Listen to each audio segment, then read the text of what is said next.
ازيكم يا شباب؟ إيه الاخبار؟ لسه متفرج على فيلم جون ويك شابتر 4 وقلت اطلع اتكلم معاكم شويه عن الفيلم. في الاول انا اللي كان محمسني ان انا اتفرج على الجزء الرابع، اول حاجه طبعا ان انا من محبي افلام جون ويك، وتاني حاجه بصراحه هو راي الناس والنقاد اللي اتفرجت على الفيلم. طبعا انتوا عارفين ان الفيلم ده نزل بره الاول، نزل بره تقريبا من يجي شهر كده، ولسه نازل مصر يوم الجمعه اللي فاتت. المهم يعني ان راي الناس فيه ان هم قالوا عليه ان هو فيلم اكشن مبهر، وان الجزء الرابع ده هو اقوى جزء في السلسله. فهل بقى الفيلم ده حلو فعلا؟ وهل فيلم جون ويك شابتر 4 هو اقوى فيلم في سلسله افلام جون ويك؟ ومن الاخر كده يستحق ان انت تروحوا سينما ولا تستناه ما ينزل على اي منصه او اي موقع وبعد كده تبقى تتفرج عليه؟ هجاوب طبعا على كل الاسئله دي، بس في البدايه اعمل لايك للفيديو واشترك في القناه. تمام، فيلم جون ويك الجزء الرابع بيبتدي من اخر حاجه احنا وقفنا عندها في الجزء الثالث. وقصه الجزء الرابع باختصار هي ان المنظمه بتقرر ان هي تجيب او تعتمد على شخص جديد محترف، وبتكلفه بمهمه ان هو يتخلص من جون ويك. وهنعرف ان الشخص ده اللي هو الشخص اللي المنظمه كلفته بالمهمه دي هو صاحب جون ويك القديم. طيب دي قصه الفيلم باختصار. تعالى بقى اكلمك عن الحاجات الجامده اللي في الفيلم او الحاجات اللي عجبتني جدا في الفيلم. بس مبدئيا فيلم جون ويك الجزء الرابع هو اقوى فيلم في السلسله؟ الاجابه طبعا هو اقوى فيلم في سلسله افلام جون ويك.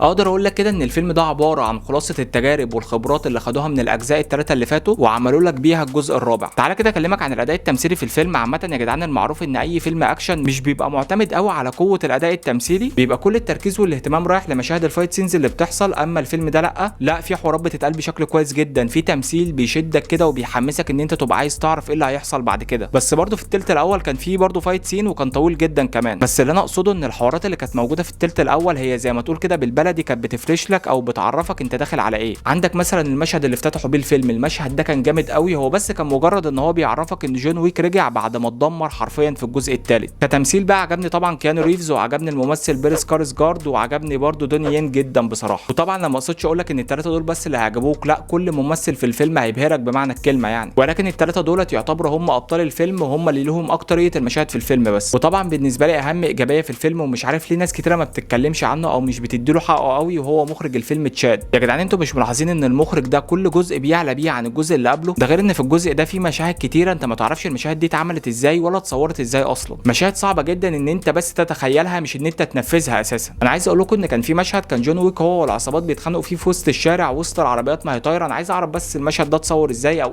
ايه المشهد ده اساسا. ولو جينا بقى نتكلم عن الضرب والقتال والكلام ده كله، هقول لك ان الجزء ده فيه تطور كبير جدا عن الاجزاء اللي فاتت. وبالنسبه لي اكتر فايت عجبني في الفيلم ده هو الفايت اللي كان ما بين جون ويك وبويكا اللي كان طالع باسم كيلا. اللي عجبني في الفايت ده بصراحه ان احنا اخيرا لقينا شخص عارف يصد قدام جون ويك، بل وكمان كان اقوى منه. انا بتكلم على مشهد ما فيهوش ضرب نار ومسدسات والكلام ده كله، فانت بقى بتشوف ازاي جون ويك بيعاني قدام شخص. فيلم جون ويك شابتر 4 مدته 3 ساعات، 3 ساعات الا ربع، نادرا لما هتحس فيهم بملل خالص. وعامه يعني مساله الملل في الفيلم ده هتبقى نسبيه. يعني انا مثلا ممكن اشوف ان في مشهد طول زياده عن اللزوم، وانت ممكن يكون بالنسبه لك المشهد حلو جدا وكل حاجه. فزي ما بقول لك هي بتختلف بس من واحد للتاني. اخيرا فيلم جون ويك شابتر 4 فيلم حلو جدا، واكيد كتجربه انصحك ان انت تخش الفيلم ده في السينما، ومتوقع بشكل كبير جدا واكيد ان الفيلم ده هيكون اقوى فيلم اكشن. طبعا سنه 2023 لسه ما خلصتش، بس اكيد انا بقول لك ان الفيلم ده هيبقى اقوى فيلم اكشن اتعمل في السنه دي. ممكن لو هقول لكم ان حاجه واحده بس الفيلم ضايقتني، هقول لكم ان اول فايت سين حصل حسيته كده ان هو طول شويه. بص هو كان حوالي 25 دقيقه، انا بصراحه كنت شايف ان هو لو كان ربع ساعه كان هيبقى جامد جدا وكان هيبقى احسن بكتير. وعادي برضه هي مساله نسبيه. يعني انا مثلا ممكن اشوف ان المشهد ده مش قد كده قوي، انت مثلا تشوف ان المشهد ده احسن مشهد في الفيلم كله. بس عامه كده وفي النهايه حابب ان اقول حاجه، ان سلسله افلام جون ويك انا شايفها درس لكل صناع السينما ازاي يعملوا سلسله افلام يكون كل جزء فيها احسن من اللي قبله مش العكس. بس كده ده كان كل رايي عن فيلم جون ويك الجزء الرابع. برضه انت تسيب لي رايك تحت في الكومنتات لو انت طبعا اتفرجت على الفيلم، قول لي اذا كان هو عجبك ولا لا. وفي الاخر طبعا لو عجبك الفيديو اعمل لايك للفيديو واشترك في القناه. ان شاء الله اشوفكم الفيديو الجاي.